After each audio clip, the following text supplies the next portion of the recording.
Who has started over 12 successful businesses? Janet, for a lot of reasons, has figured life out, but at the same time, is still someone who's trying to navigate it. My husband passed away 9 months ago. It still feels rather traumatic for me to even talk about.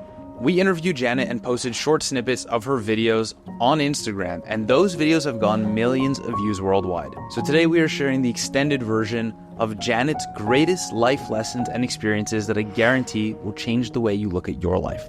How old are you? I'm 58. What does it feel like to be 58? It feels better than I thought it would feel. It's all where you are in life, and I thought at 58 I wouldn't be active. I didn't know what 58 was, but I feel good. I feel happy. I feel like I have a lot of energy. I play tennis almost every day. I feel strong. What would you say is a big change you made in your life that drastically improved the quality of it?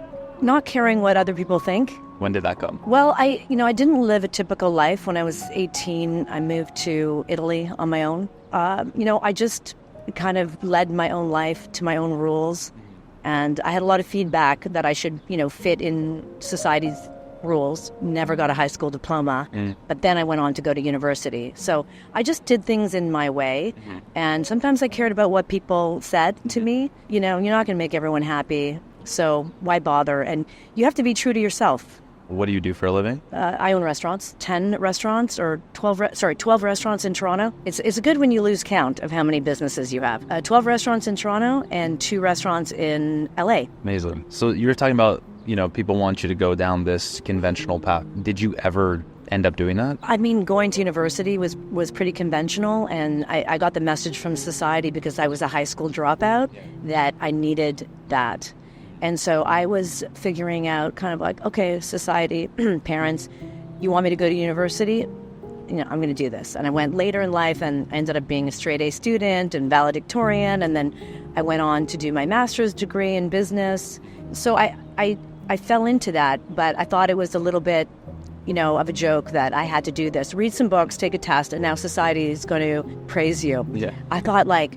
I figured out the biggest secret on the planet to make people happy. At the end of the day, do you really need university when you look at the Bill Gates of the world? Or, maybe we don't. So we don't need to fall into what society has taught us. I finished university kind of around when I was 30 and opened right into the restaurant business. Wow. I'm passionate about restaurants, and I travel all over the world to experience restaurants. I'm doing 2 of my passions, business and restaurants and food. And I feel very lucky. I mean, some people never discover what their passions are. And generally, it's been successful, and I've been really happy doing it. I think that's the greatest success if you're happy doing it. What's your attitude towards risk? There's a lot of people who want to make changes in their life, but the, so to speak, risk of doing that, risk of failure, of fear, perception from others, how do you approach that? When I opened my first restaurant, when I was 30, I had a lot of people have a lot of advice when you start off in something new and you haven't done it before. Everyone's an expert. Yeah. Unless it's coming from someone who has walked in your shoes or have done it, the experience. But people just randomly giving you advice when they don't trust that you know what you're doing. Now nobody can say anything to me because I'm 28 years in the business.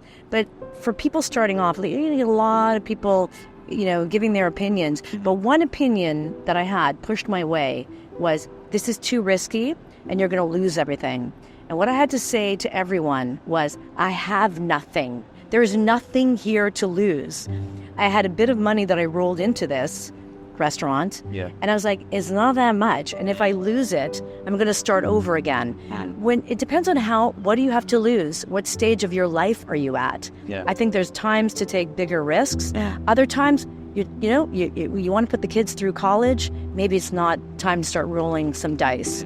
I think it's a stage of life, and you have to ask that question to yourself. Are you okay with risk? Do you want risk? How risk averse are you?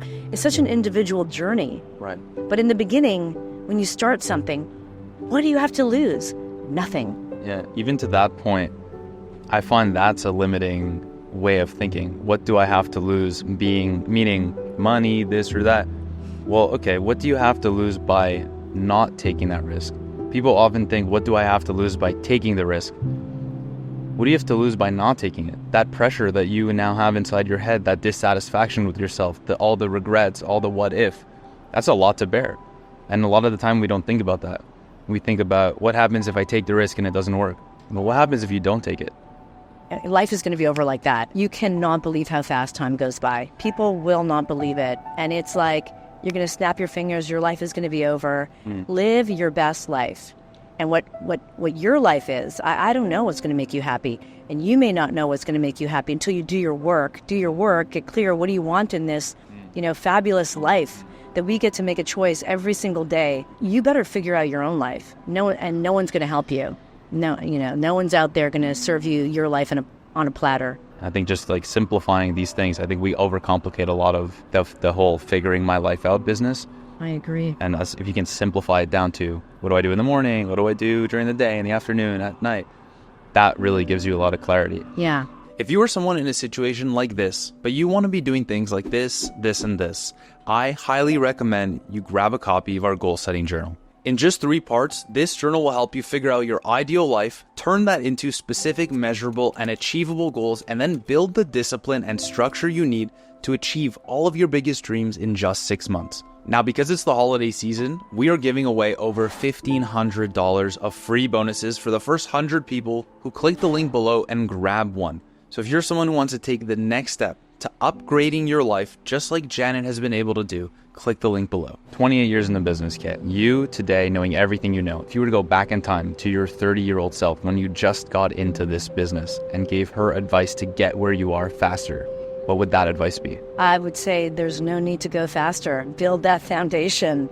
I think people move too quickly, and I've seen a lot of people blow up because of that and lose everything. I made sacrifices in my life. I moved back home. I left home when I was 18. As a 30-year-old, I moved back into my parents' home to save money so I could save money and make bigger moves in life to then kind of have a bigger life later when you kind of want it. Build strong foundations. I've seen too many people start expanding. You expand too quickly and you don't have the resources, it's a recipe for a disaster. Can you understand when a restaurant business will do well and when it won't? Like, can you identify certain factors immediately when you walk into a restaurant? Sometimes I can. Sometimes, I have certain sayings like never mistake a busy restaurant for a successful restaurant, meaning are you making money? I like doing this business. I also like making money. So I can walk into a small restaurant. I can see an army in the kitchen. I can see high labor. I can see high food costs. I see a busy restaurant and people will say, they're killing it. Look at them. They're so busy. And I will say they'll be done in 1 year. And I've been good at picking out the restaurants that I kind of analyze it. I walk in, I see locations, I see what they're doing. I'm good at calling how long restaurants will be around, I think. But I'm fascinated with the way you're talking about everything. You haven't mentioned once the food. Oh, God, no. I know the food's obviously great. No, I know it's obviously great. But I feel like in terms of succeeding, and that's such an important life lesson or business lesson, it's oftentimes not about like what you would think it is, right? I go to a restaurant, I think food. But what actually makes me like this restaurant? 1, where is it? 2, who's the chef? 3, the vibe, this and that. Like, yeah. You really focus on a lot of things beyond that. A restaurant is not just the food, not just the service. And when you watch a movie, it's not going to be just like, who's the director? Who are the actors? It's going to be the lighting, like the costumes, the makeup. So again, I equate it to a film. Everything has to work for the vision of that. Every time I'm to a restaurant, I approach it like a movie. How do you apply that, generally speaking, as a business advice? It's not a one-size-fits-all situation in life. And that's why it's almost hard to say, do I have a formula? I don't have a formula. There's not a formula. Is a lot project by project. Gut feeling too, or it's more planned out? No, huge gut and opportunity, luck, right time, right place. I wouldn't be in the restaurant business had I not walked by in Yorkville. Be our partner. You guys joking? We're serious. Let me think about it. 2 weeks later, I'm in the restaurant business. Life happens. And are you open for the opportunities? And also, right. You work a lot with your gut, but your gut has to be clear, meaning, do you know what you want? I mean, right. Sometimes you think you want things, but until you do your inner work and you get clear, you're not going to know what's right for you. people might say like, I want to be a lawyer. I want to be a lawyer because their parents have told them that. They get there and they're like, this is not what I want. Well, who are you living for? Sometimes you think that, oh, I want money. Money's going to make me happy. Things from the outside are going to make you happy. And then once you get all the money in the world, that's when you realize that's not it. You'll see a lot of billionaires give these talks. People that don't have money, they're like, they don't believe it. They're like, if I had money, I know I'd be happy. But I know quite a few billionaires, and they were chasing to be rich. When they got rich, they're like, I'm not happy. Then they went and they did their inner work. And now they can enjoy their money. But it's not until, I think, you have to live and examine life. I think that's the important thing. You have to do your inner work, and we all have trauma to different degrees. And until you deal with your own trauma, then get clear. So something speaks to your gut, it's actually true. Yeah. So one thing I've learned is that as much as you can focus on being successful, being happy and being successful are parallel. So as much as you can put effort into being good at what you do, you also need to put effort into being happy and living in the moment and enjoying life. There are two different things. If you put all your eggs in one basket and focus on success, it doesn't mean that you focused at all on your happiness, and they don't directly translate. I completely agree.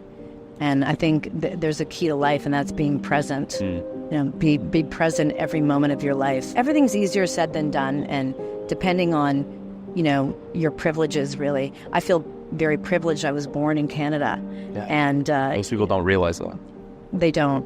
And I think that if you have to remind yourself of that.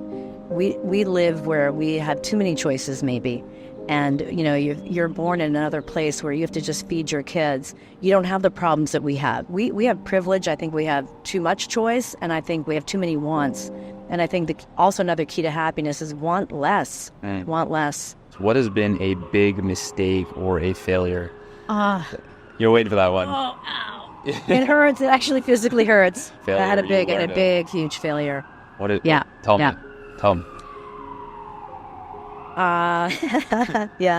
This one project in downtown LA, I'd invested some money, $800,000 at that point. And then COVID hit. I did not listen to my gut. My gut was shut it down. And then I had a lot of people come my way, whether it was the landlord saying, we'll fund it, we're going to give you money. I went against my inner gut telling me to pull the plug. It was the worst decision that I ever made in my mind. I will tell you this, I will never listen to, at the end of the day when it's my money involved, you cannot listen to other people. And I listened to a lot of people say, we can do this, we're getting money, and all this feedback of we can do it, when every step of the way I said, this is our time to pull the plug. And it was a huge loss for me. And we opened for 6 months, and then we closed it down. And at the end of the day, my partners, who were the landlords, they came and they sued me for the full lease. Wow. And so I lost millions on that one deal. What's the takeaway that you learned there? My choice to pull the plug on that project was the right decision to make, and I went against my own inner knowledge. And I don't blame anybody, I blame myself. I started to listen to outside voices. We can do this. No, I mean, we're getting money and all these things, and we should do this.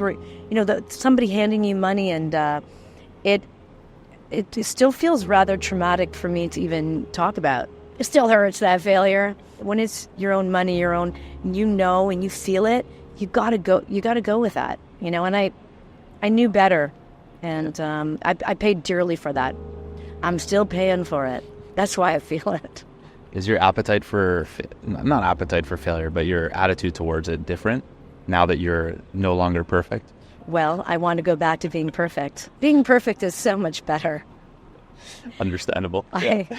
What is one thing that when you were younger, you put a lot of importance on, and as you've gone older, you realized wasn't actually that important? It's always going to be what people think about you. Nobody's actually thinking about you. Nobody really cares. And if they do, you cannot pay attention to it. Like, I was on the Joe Rogan podcast, and then my sister said to me, do not read the comments. And there were thousands of comments. And people were saying, like, I want her dead, like me. I'm talking about the restaurant business, and Can somebody kill her, please? I want her dead. Or they said everything. And they said, no, I love her. I hate her. And everything in between. And I laughed at it. I said, this is ridiculous. I was really straight talking about business and the restaurant business, and people want me dead. And they have a lot of opinions, good, bad, and the ugly. But Joe Rogan will say this: you don't see LeBron James in the comments section. Who's making comments? Let me see your life. Put your name to your comment. And also, people are thinking about themselves. Most people are self-centered and so worried about themselves. People aren't really giving you that much thought. It's not actually happening. If you could give someone your age or younger one piece of advice to live a good life, what would that be? You never know when it's your last day, your last minute, your last second. And I think that the best choice you can make every morning is to wake up in a good mood and just know this may be it. This may be, you never know when your last day is going to happen. You know, you have dreams in your life, you have goals. Just do it all. Do whatever you want. People say, like, what's the secret to what's your happiness? Figure it out for yourself. That's what I got. Like that. Wonderful. Thank you so much.